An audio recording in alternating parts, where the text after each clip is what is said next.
اس کے ساتھ ہی آپ نے لوگوں کے سامنے کھلم کھلا اللہ کی عبادت شروع کر دی۔ چنانچہ آپ دن دہاڑے سارے لوگوں کے سامنے کعبہ کے صحن میں نماز پڑھتے۔ آپ کی تبلیغ آہستہ آہستہ کامیاب ہوتی چلی گئی۔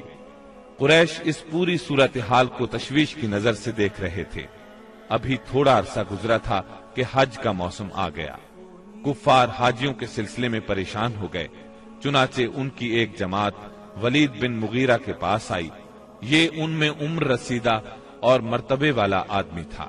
اس نے کہا، دیکھو حج کا موسم آ گیا ہے، اب ہر طرف سے لوگ تمہارے پاس آئیں گے اور وہ ان صاحب کا معاملہ سن ہی چکے ہیں، لہٰذا کوئی ایک رائے طے کر لو اور مختلف باتیں نہ کہنا، ورنہ ایک دوسرے کو جھٹلا بیٹھو گے۔ لوگوں نے کہا، تب پھر آپ ہی بتائیں ہمیں کیا کرنا چاہیے، کیا کہنا چاہیے؟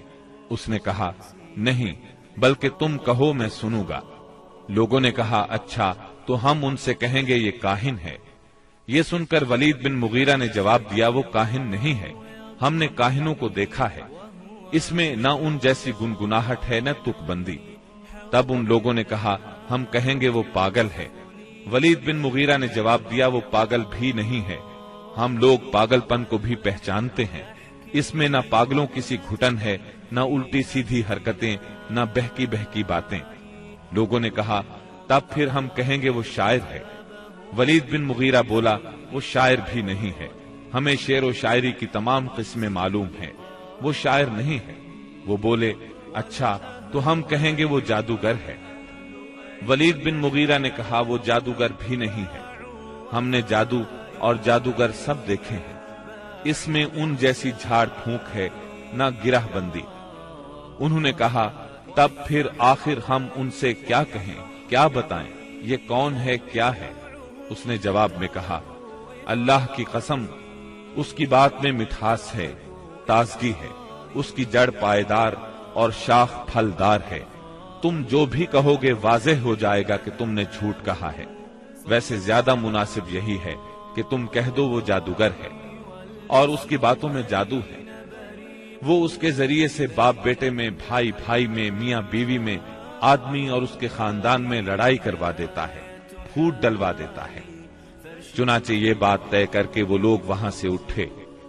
اب انہوں نے حج کے لیے آنے والوں کی راہوں میں بیٹھنا شروع کیا۔ اب جو بھی ان کے پاس سے گزرتا اسے آپ کے بارے میں بتاتے، انہیں ڈراتے اور کہتے کہ تم لوگ اس شخص کے جال میں نہ آ جانا۔ نتیجہ یہ ہوا کہ لوگوں نے آپ کو دیکھنے اور آپ کی باتیں سننے سے پہلے ہی بچ کر رہنے کی ٹھان لی۔ اس کے بعد جب حج کے دن آ گئے تب نبی اکرم صلی اللہ علیہ وسلم نے حاجیوں کے مجمعوں میں اور ان کے ڈیروں پر جانا شروع کر دیا، جا کر انہیں اسلام کی طرف بلانا شروع کیا۔ آپ فرماتے، لوگو لا الہ الا اللہ کہو، کامیاب ہو جاؤ گے۔ ادھر ابو لہب کا یہ حال تھا کہ وہ آپ کے پیچھے پیچھے لگا رہتا، آپ کو جھٹلاتا جاتا، تکلیف بھی پہنچاتا۔ اس طرح جب اس حج سے حاجی واپس لوٹے تو پورے عرب میں نبی صلی اللہ علیہ وسلم کا چرچا ہو گیا۔ قرآن مجید کی سورہ المدثر کی آیات 11 تا 26 میں اس واقعے کی طرف نشاندہی کی گئی ہے۔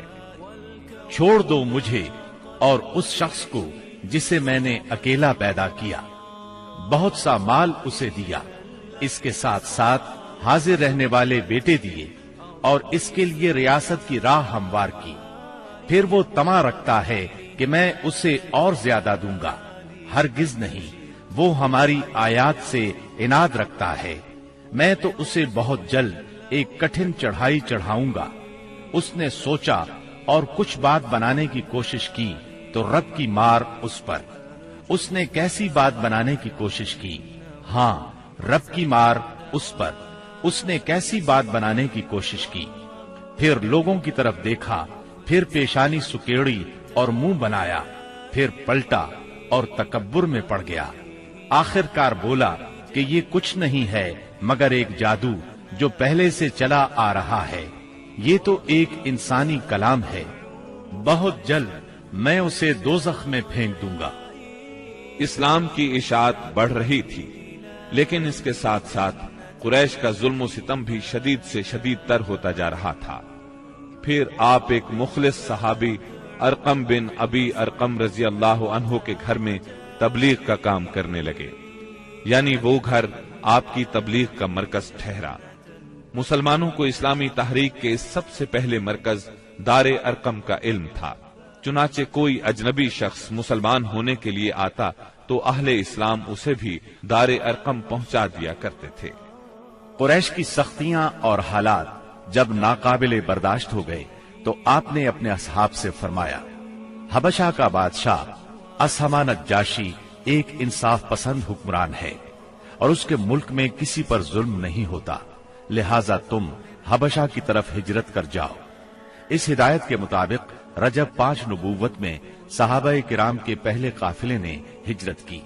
اس میں 12 مرد اور 4 عورتیں تھیں اور ان کے امیر سیدنا عثمان بن عفان رضی اللہ عنہ تھے۔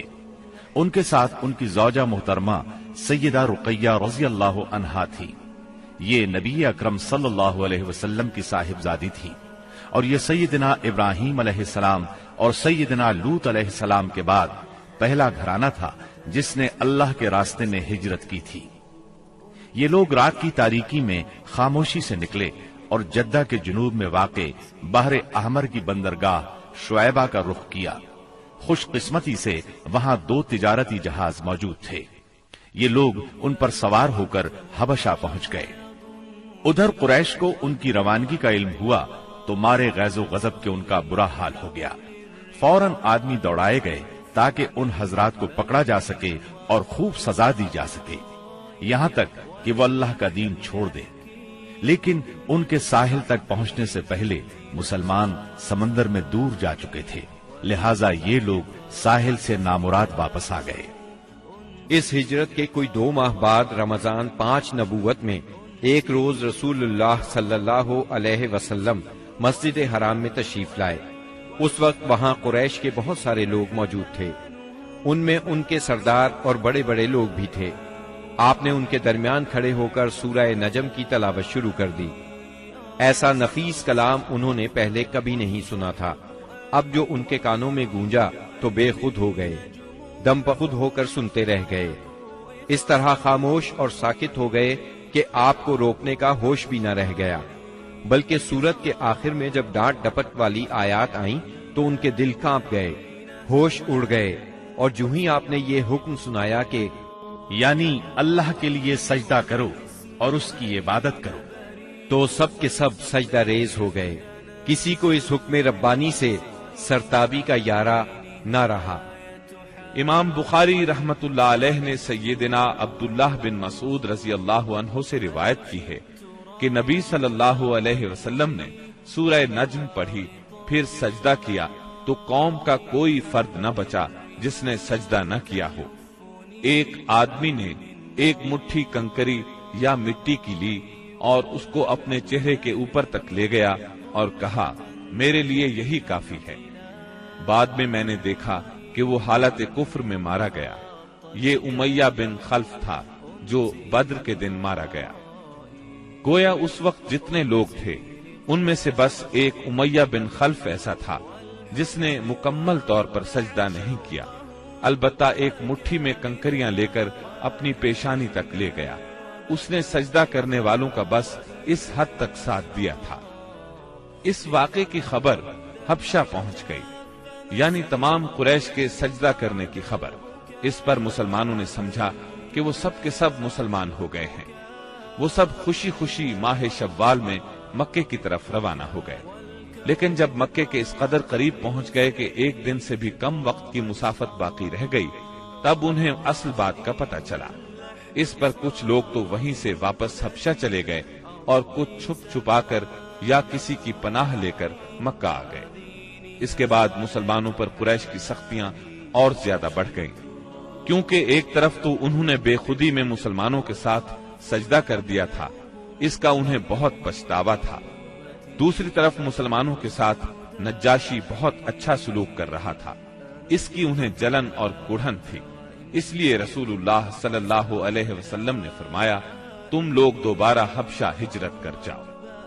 چنانچہ اس مرتبہ 82 یا 83 مرد اور 18 یا 19 عورتوں نے ہجرت کی اور ظاہر ہے یہ ہجرت پہلی ہجرت کی نسبت زیادہ مشکل تھی، کیونکہ اب قریش چوکنے تھے، مسلمانوں کی نقل و حرکت پر ان کی نظر تھی۔ یہ اور بات ہے کہ مسلمان ان سے زیادہ چوکنے، با حکمت اور ٹھوس قدم اٹھانے والے ثابت ہوئے، اور ان کی تمام تر پکڑ دھکڑ کے باوجود حبشہ کی طرف نکلنے میں کامیاب ہو گئے۔ اس ہجرت سے قریش کے گھر گھر میں کوہرام مچ گیا، کیونکہ قریش کے بڑے چھوٹے خاندانوں میں سے کوئی ایسا نہیں تھا جس کے چشم و چراغ ان مہاجرین میں شامل نہ ہو۔ کسی کا بیٹا گیا تھا تو کسی کا داماد، کسی کی بیٹی گئی تھی تو کسی کا بھائی اور کسی کی بہن۔